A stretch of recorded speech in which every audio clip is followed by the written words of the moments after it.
Мило ми е што во библиската полука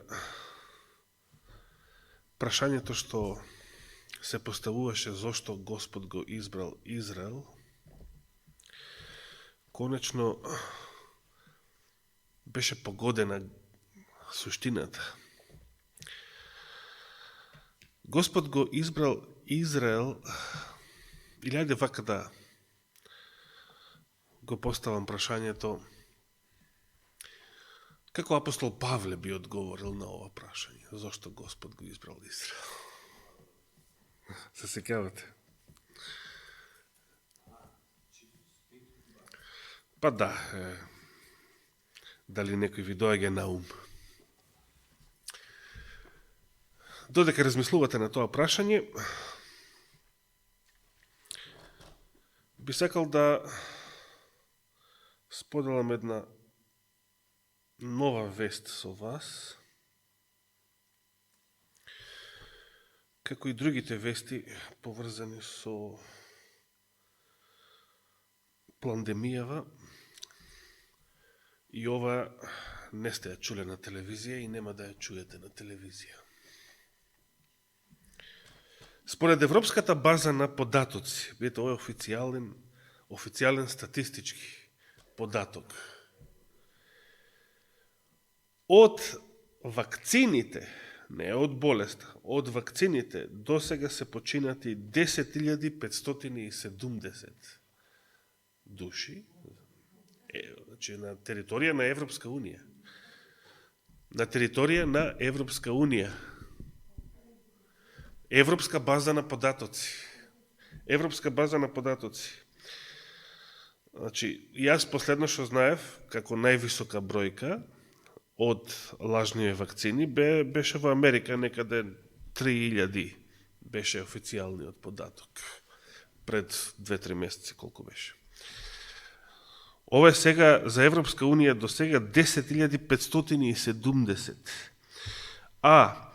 Значи, тоа се само починати. А сите несакани последици од самите вакцини, ако се соберат, значи разни здравствени оштетувања, кај оние што се уште не починале, 405.259. Толку за тоа.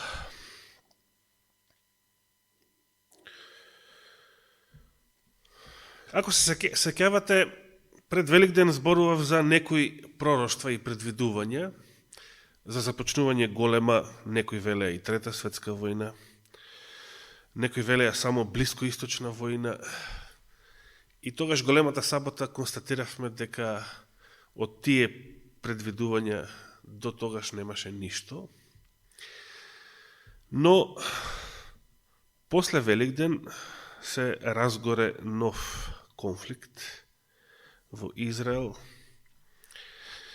И тоа е интересно, откако беа вакцинирани со лажнава вакцина голем број жители на таа земја, и Израел стана водечка земја по наметнувањето на таа вакцина врз своето население.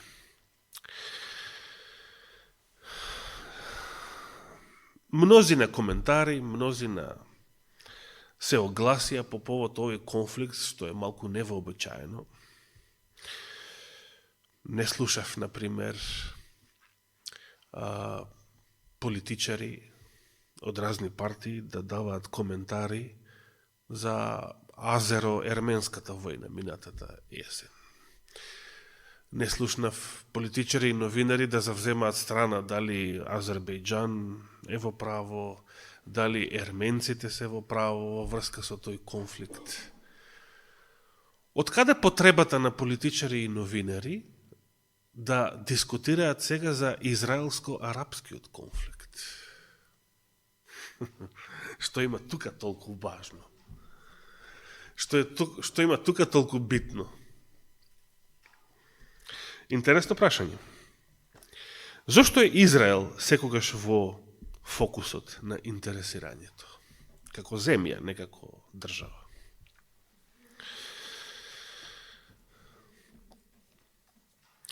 Да ја пронајдеме прво мислата на апостол Павле во посланието до римјаните, 11 глава. Ќе отвориме Римјаните, 11 глава, главата која што представува кулминација на неговото размислување околу Израел.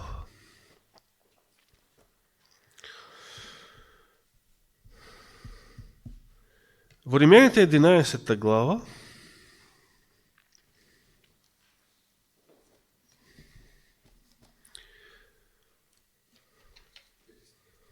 како гласи тој стих? По благодата. Добро, тоа е остатокот. Да. Но, првобитно, што на Господа во негови очи му значи Израел? Кога и во времето на апостол Павле, а особено денес, повеќето евреи и повеќето израелци беа отпаднати и од Бога, и од вистината, и од неговиот закон. Денес, не знам дали, мислам дека еднаш сум го кажал овој податок, она што рече брат Зоран, дека денешниот Израел е легло и на содомија, да наречеме библиски, и на неморал. Израел после Шведска е водечка земја во светот со најголем процент на атеисти. 78% од населението во Шведска се изјаснува за атеисти. На второ место е Израел со 65%. Замислите, повеќето евреи ден, да речеме само оние што живеат во Израел, повеќето израелци не се ниту јудеи, значи не веруваат ниту во својата традиционална религија, рабинската религија, фарисејската религија, талмудската, има разни имиња за неа, туку се атеисти, замислете.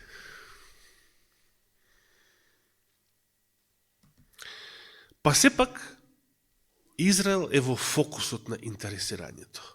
Ова и неколку наредни саботи ќе се занимавам со оваа тема, но само од библиски аспект. Јас би сакал да го насочиме нешто внимание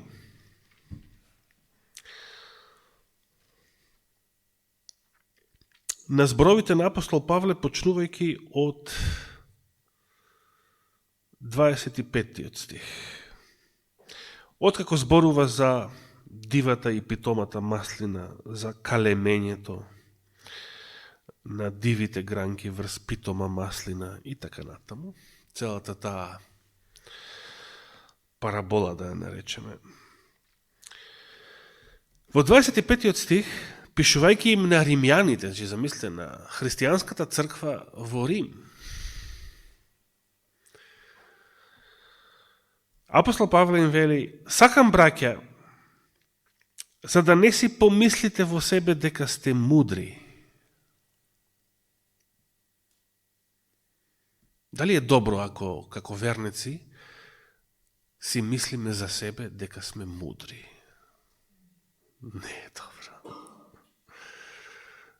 Тоа е многу лоша особина.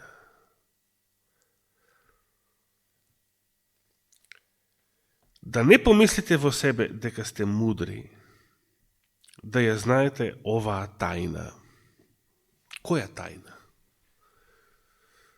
Апостол Павле пред 20 векови знаел една тајна, што мнозина денес во 21. век не ја знаат. Дека, овој превод вели, закоравувањето, слепилото, слепотијата само со еден дел или само делумно падна врз Израел. Зошто? Апостол Павле одговора на прашањето зошто Израел е слеп неверен, отпаднат од Бога. Тука вели еден дел, меѓутоа сите знаеме дека тоа голем дел, поголемиот дел. Зошто? Господ има план. Не е Господ виновен што Израел е слеп и неверен, што го отфрлил и распнал својот Месија. И постојано верува во некои други месии, кои што допрва треба да дојдат. Меѓутоа, кога е веќе Израел таков, слеп, закоравен, поголемиот дел се разбира, бидејќи секојаш има остаток, како што не подсети брат Борче.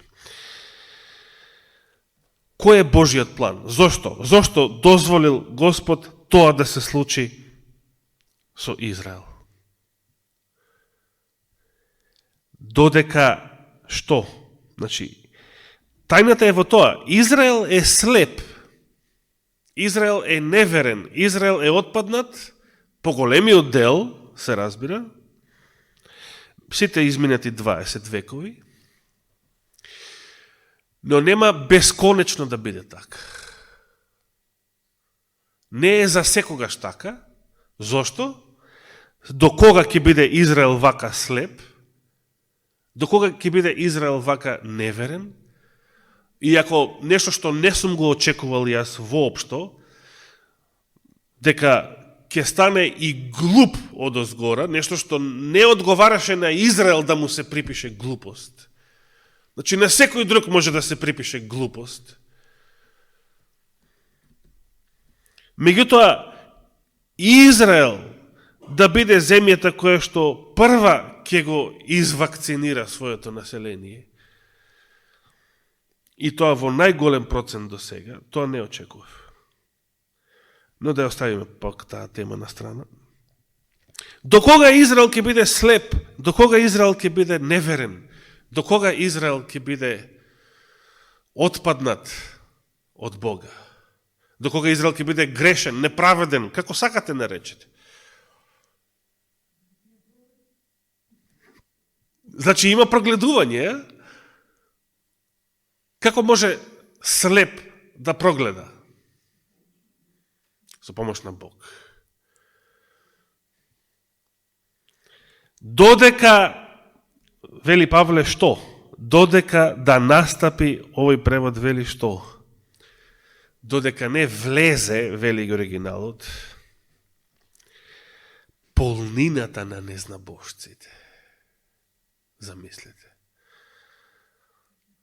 Ова е една тајна што на апостол Павле му била откриена. И потоа вели 26 стих, и така целиот Израел ќе биде спасен, како што е напишано, ќе дојде од Сион ослободителот и ќе ја одврати безбожноста од Јакова. Каков е денес Јаков, односно Израел, Јаков бил наречен Израел, значи, мислејќи на неговите потомци, на целиот народ, безбожен. Безбожен. 65% од населението во Израел денес атеисти. Безбожен. Останатите па не значи дека се христијани, се разбира. Многу е мал процентот на христијани. Безбожен Израел. Но, цитирајќи ја Септуагинтата од Исаија 13 глава, 26 глава, се извинувам, апостол Павле најавува нешто. Ќе дојде од Сион ослободителот и ќе одврати безбожноста од Јакова. И понатаму, и тоа именим завет од мене, кога ќе ги одземам нивните гревови. Тука завршува цитатот од Исаија. И сега внимавате 28 стих. Со оглед на Евангелието, тие се непријатели Божии поради вас. Се многу што има да се каже само за оваа мисла, зашто поради нас. но тоа ќе биде дигресија. Само да се задржиме на ова. Со оглед на Евангелието, тие, израелците, се чии непријатели? Божии непријатели. Значи, може да му кажете на секој муслиман и на секој комунист и левичар, секој што го симпатизира палестинското движење и го осудува Израел, дека, што вели Библијата, дека израелците од аспект на Евангелието, бидејќи го отфрлаат Евангелието, го отфрлија Христа и го отфрлаат до ден денес, заради тоа се непријатели Божји, не мои или твои, или на арапите, или на христијаните, или муслиманите. Тие се непријатели Божји, штом го отфрлаат Евангелието. Според тоа и вие останатите, секој човек, секој народ, ако го отфрлате Евангелието, ако го отфрлате Христа, и вие станувате што? Непријатели Божји, не мои, твои, доку Божји непријатели. Со оглед на Евангелието, или од аспект на Евангелието, тие се непријатели Божји поради вас. Но сега видите втората реченица, вториот дел од стихот. Но со оглед на изборот, или од аспект на изборот што Господ го направил одамна, тие се возлюбени од Бога. Како? Но заради што се возлюбени? Заради некоја нивна вредност? Како може безбожник да има вредност во Божји очи? Неправедник да има вредност во Божји очи? Хомосексуалец да има вредност во Божји очи?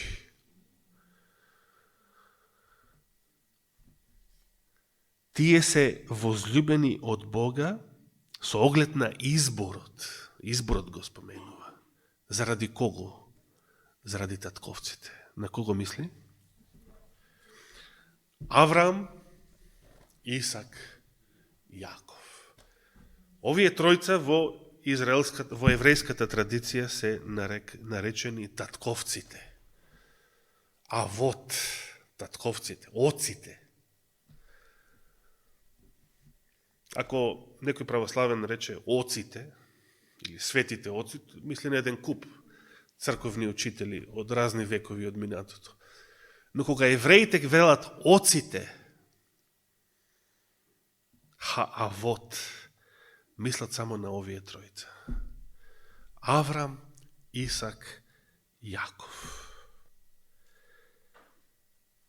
Господ го избрал Израел затоа што го избрал Авраам, Исак и Јакова.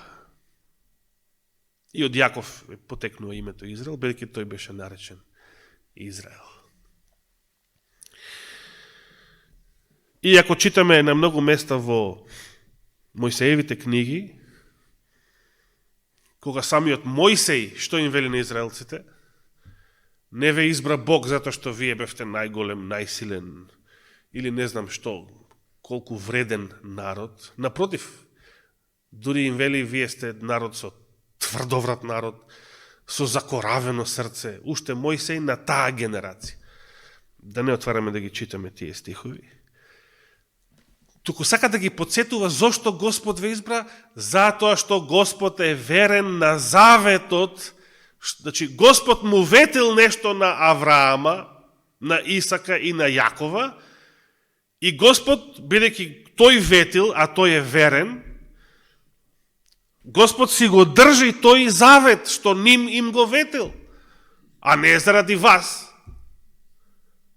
Не сте вие вредни сами по себе, не сте вие праведни, туку Господ нешто ветил некому и тој сака и тој си е верен на својот завет.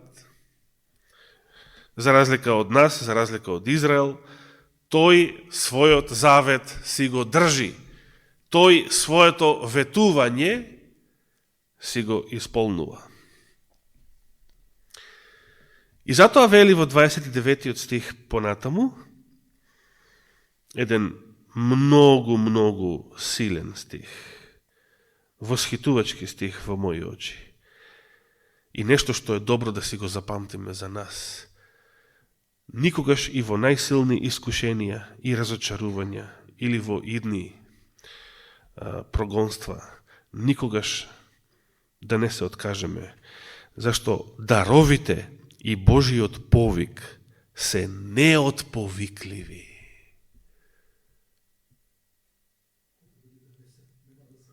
Нема да се покае Господ. Значи, кога Господ рекол,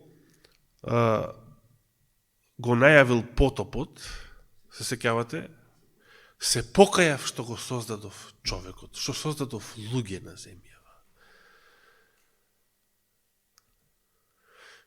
И затоа ќе испратам потоп, ќе ги уништам. Меѓутоа, Господ не се кае што го избрал Израел. Дали некаде читаме во Библијата, Господ се покаја што го избра Израел. Се покајав што го избрав Израел. Такво нешто читаме.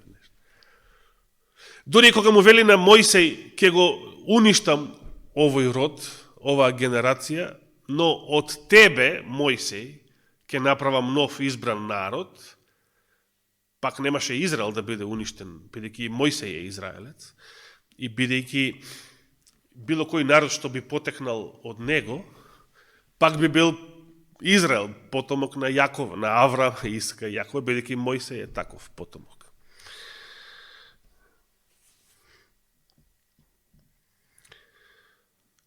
На почетокот од 11 глава, Римјаните 11 глава, уште во првиот стих, истиот апостол го поставува ова прашање. Дали Бог го отфрлил својот народ?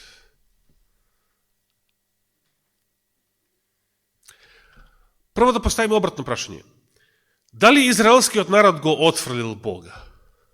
Да. Дали израелскиот народ се откажа од Бога?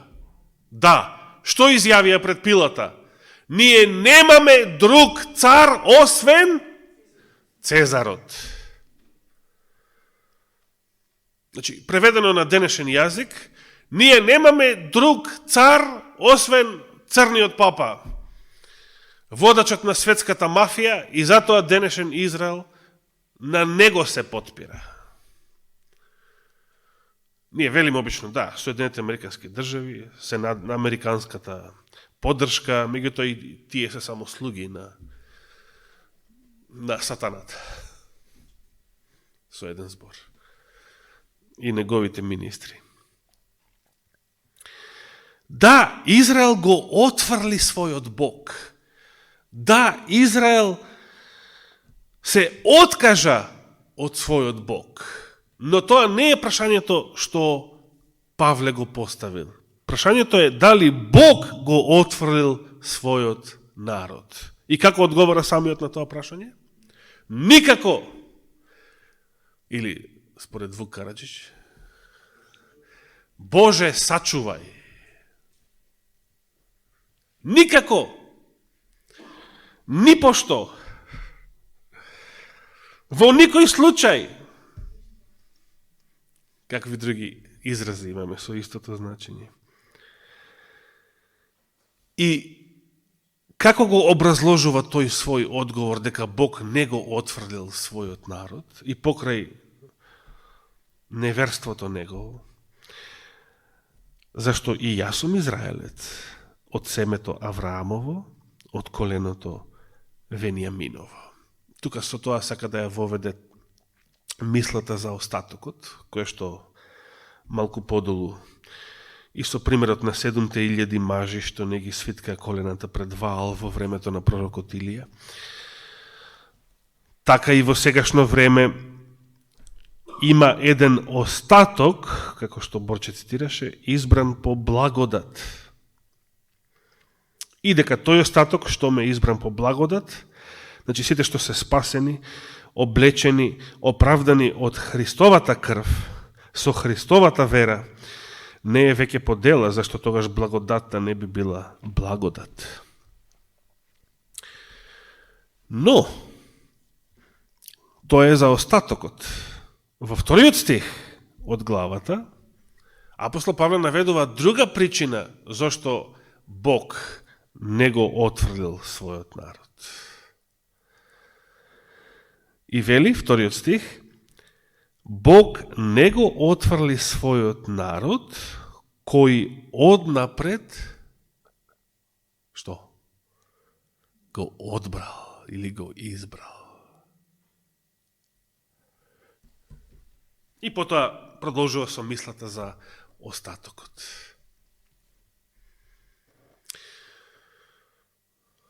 Ако за миг си го поставиме прашањето кој е последниот остаток во историјата на овој свет, Откровение што ни кажува? Запечатените 144.000, така. Или 12.000 од 12 наведени по име израелски племиња во 7 глава од Откровението. Тие се и остатокот на црквата, и остатокот на Израел. Но малку да се вратам на оваа мисла. Бог не го отфрли својот народ, кој однапред го избрал. На што ме подсетува ова?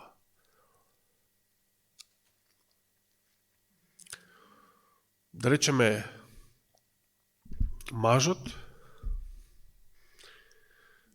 ја избрал својата жена, така? И обратно. Но ако мажот е верен и на Бога, и верен на брачниот завет, дали ќе ја отфрли својата жена? Не. Дали мажот ја отфрла верниот маж, бидејќи Господ е верен? Дали верниот маж ја отфрла она која што тој самиот ја избрал? Не. Ако е верен. Господ е верен. Истата мисла. Господ не го отфрла својот народ, тоа е невестата, тоа е како на многу места така ја нарекува керката сионска, невестата, вереницата, и потоа Новиот Завет само ги ја превзема таа брачна слика и ја применува на црквата. Затоа што Господ е верниот маж. Затоа што Господ ја избрал својата вереница, својата невеста, тој не ја отфрла. Каква год да е таа, тој не ја отфрла ако е тој верен. Има логика? Има логика. И пророкот Осија, Господ повикал цел еден пророк и цела една книга е напишена во Стариот Завет со практичен пример оваа лекција да му ја одржи на Израел. Му наредил на пророкот да се ожени со каква жена? Со блудница. Замислите, мисија на еден пророк било оди ожени се со блудница.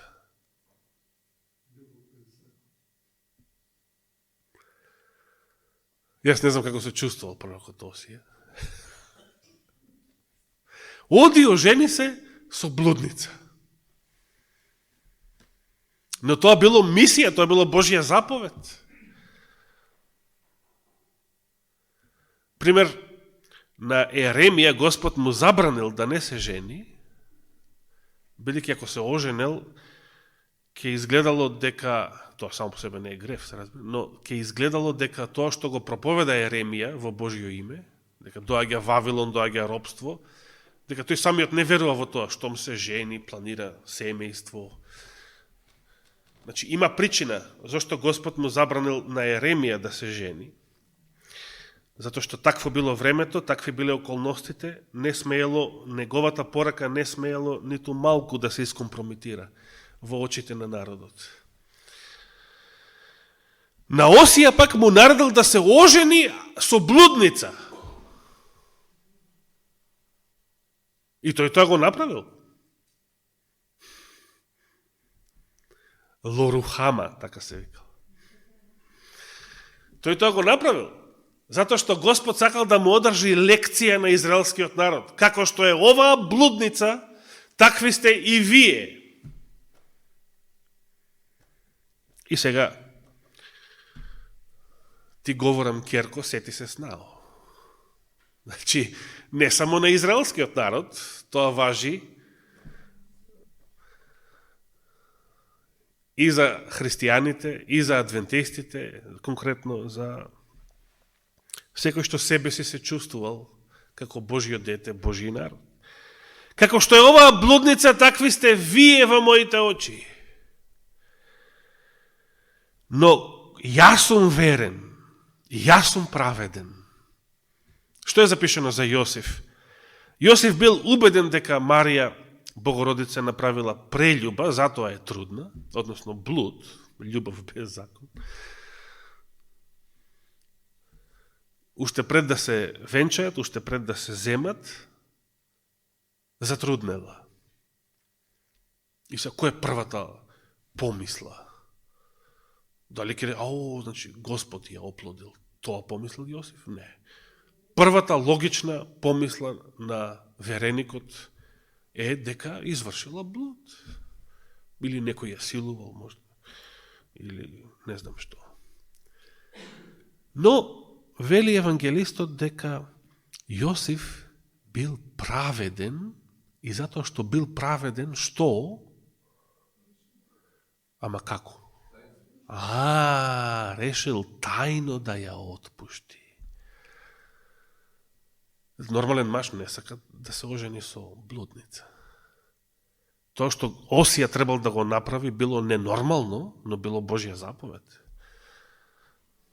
Не било негов избор за сопруга и брачен другар.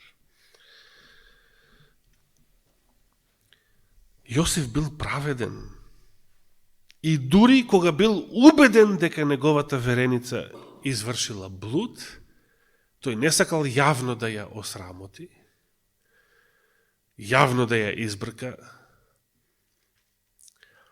туку сето тоа сакал тајно, затоа што бил праведен, веле. Многу интересно.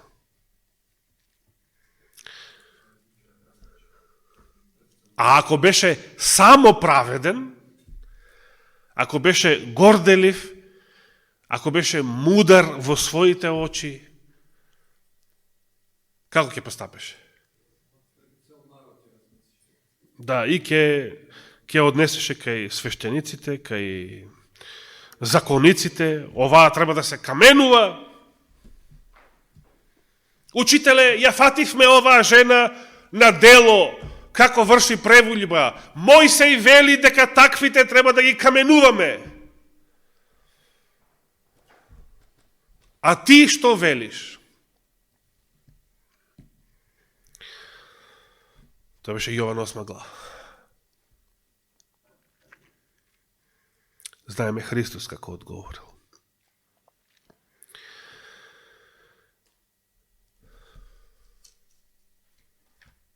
Успеахме малку да начнеме некои теми, некои мисли во врска со Израел,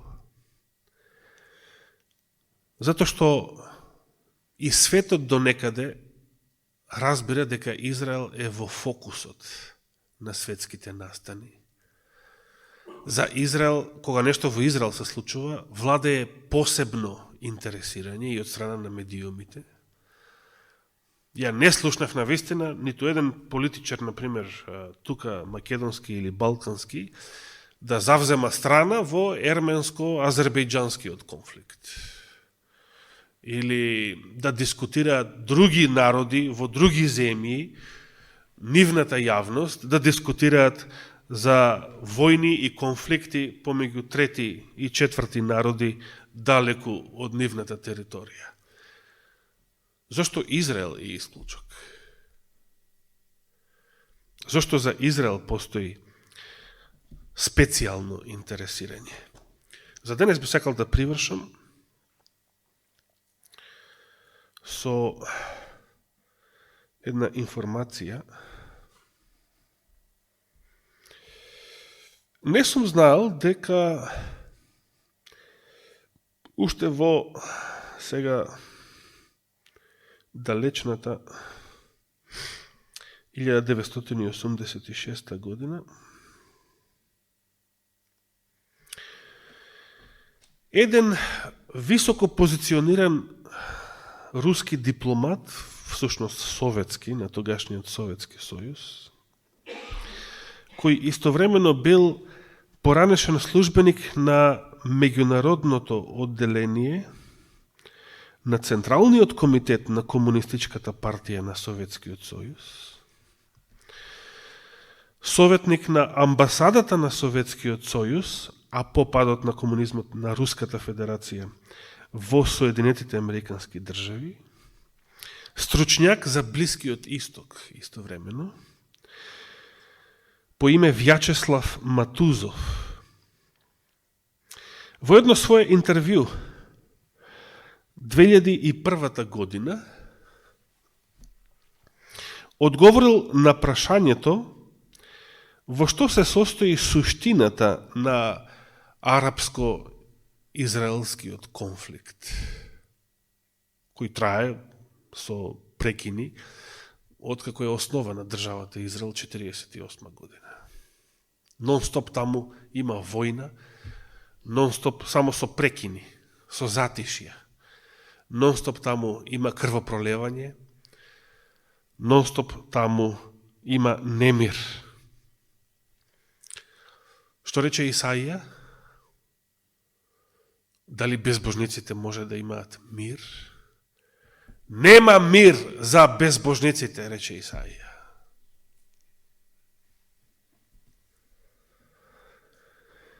Вјачеслав Матузов одговорил на прашањето што е суштината на арапско-израелскиот конфликт. И сега видите како одговорил 2001 година. Суштината на арапско-израелскиот конфликт, или блискоисточниот конфликт, како што често пати се нарекува, не ниту економска, значи војни таму не се водат заради економија.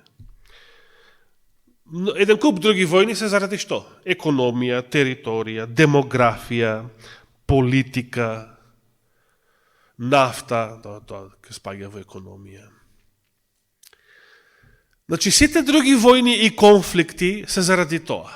Заради некои политики. Но, пазите, стручњак за Блискиот Исток. Суштината на арапско-еврејскиот конфликт не е тоа, туку таа лежи во религиозната и духовната сфера.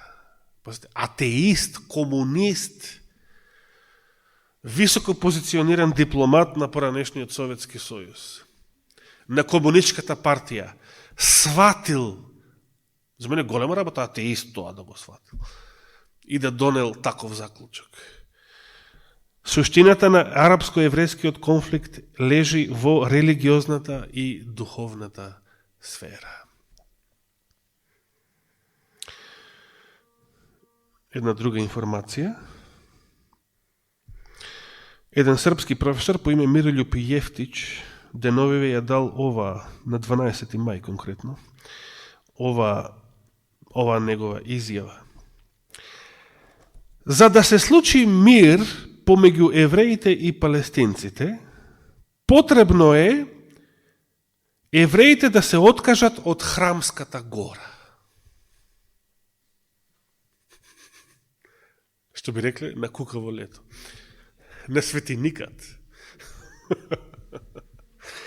Понатаму, а ако престанат, односно ако се откажат од Храмската гора, тогаш се поставува прашањето зошто воопшто се враќале во Израел, зошто воопшто ја формирале државата Израел. Ако пак арапите се откажат од храмската гора, или џамијата Ал-Акса, третото најсвето место на исламот, тогаш ќе треба да престанат да бидат муслимани. Сега разбирате зашто конфликтот лежи во религиозната и духовната сфера, како што рече атеистот Матузов од поранешниот Советски сојуз. И нема крај, тоа е Гордиев и јазол, за кој што постои само едно решение.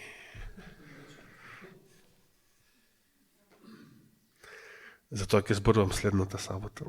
Кој е тоа решение? Само да ја довршам неговата мисла. Тоа, значи, евреите не може да се откажат од храмската гора, арапите, односно муслиманите, не може да се откажат од џамијата Ал-Акса. И тоа представува квадратурата на кругот која не може да се реши. Се врти околу тоа. И последната информација што ја споменав пред повеќе седмици, но уште не ја кажав, требаше мејатата сабота, но брат Никола, фала му, пријатно не изненади. И ни послужи и предпладне и попладне. Реков дека во далечната 1999 година во Кемп Дейвид, резиденцијата на американскиот председател, беше одржан состанок, таен состанок, помеѓу тројца лидери, тогашниот американски председател, Бил Клинтон, тогашниот од основање водачот на палестинската ослободителна организација, познатиот ја уште од дете, таа негова фаца со шамијата, Јасер Арафат, да, другар му на Тито, и тогашниот израелски премиер Ехуд Барак. Која била целта на овој таен состанок? Од Арафат било побарано да се согласи со следново, замислите. Како конечно решавање на палестинското прашање.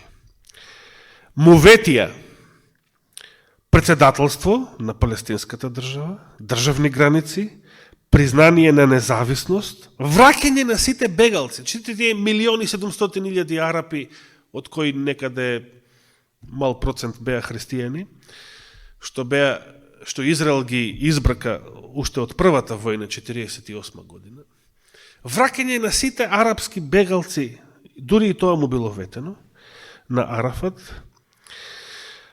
Материјална штета за загубата на сиот нивен имот.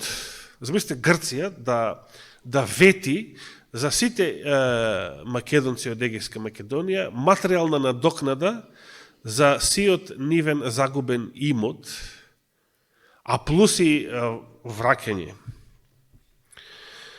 Тоа му било ветено на Арафат и со тоа се согласувала и тогашната израелска влада. Со други зборови, сето она за што палестинците се борат. Сето она што е цел на нивната борба. Тоа му било ветено дека ќе им го дадат. Знаете ли кој бил условот? Што единствено побарале од Арафат за возврат? Замислете.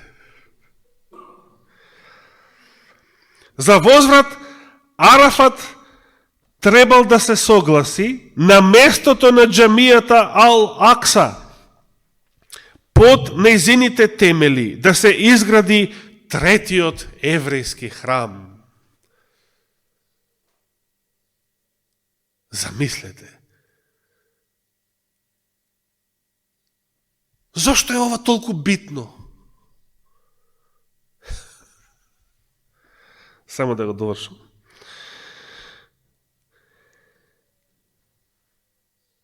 Кој што, третиот еврејски храм, кој што според еврејското предание се наоѓал на местото на оваа џамија. Иако му беше ветено се зашто палестинците се борат и се бореле во минатото, Јасер Арафат го одбил овој предлог, велејќи дека он лично нема право да одлучува за судбината на џамијата Ал-Акса и дека он нема право да одлучува од името на сиот исламски свет, за нешто што е светиња за целиот муслимански свет. Така завршила неуспешна таа средба и не бил постигнат договор. Прашањето останува: зошто на светската масонерија, на црниот папа, на језуитскиот ред, на белиот папа, на Соединетите Американски држави, зошто на сите овие сатанисти им е важен третиот храм? Зошто го сакаат третиот храм? Продолжуваме следната сабота, ако даде Господ живот и здравје. Оче наш, ти благодариме за твојата голема благодат, за твоето големо трпение, за твојата голема милост со нас грешните. Те молиме, Господи, прости ни го нашиот блуд, кај некои буквално, но сите заедно како црква, нашиот духовен блуд, нашето неврство кон заветот, нашето кршење на заветот, на законот, наспроти сета Твоја верност. Те молиме, Господи, за Духот Твој свети, кој што единствено може да ни даде и покаяние, и мудрост, и препорот, и нов живот, и нов почеток. Благослови ги сите кои што се болни и немокни, најмногу те молиме за сестра Мимица, сите што се на пат, сите што се обезхрабрени, разочарани, обезбожени, обезверени и мнозина оладени и во светот. Те молиме, Господи, и за сето ова ти благодариме во Христово име. Амин.